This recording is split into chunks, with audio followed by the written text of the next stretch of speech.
Yəhya ibn Muaz rahiməhullah belə bir söz deyir. Deyir ki, məfəvizu dünya tuqta'u bil aqdam. Mən diqqət edin bu sözə. Dünya nailiyyətləri, qazancı qədəmlərlə əldə edilir. Ayaqla, getməklə, yürüşlə. Bunu necə başa düşürsünüz? Kim bu necə başa düşür bu sözü? Bir də deyirəm, dünyada olan nailiyyətlər, uğurlar, əhsən. Dünyada nə varsa, uğurlar, onlar deyil, ayaqla qazanılır. Yəni, kim birinci? Getdi. Qədəm, yəni.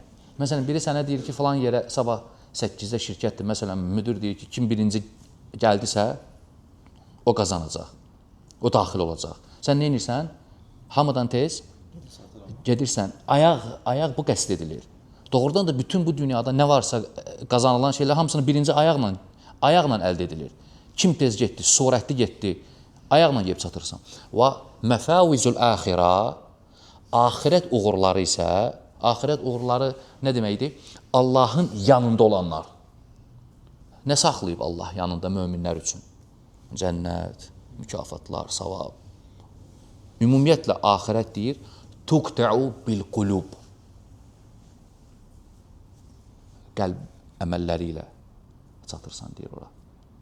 Deməli, bizim üzərimizə düşən nədir? Qəlbimizlə daha çox maraqlanaq, ehtimam görsədək qəlb əməllərinə.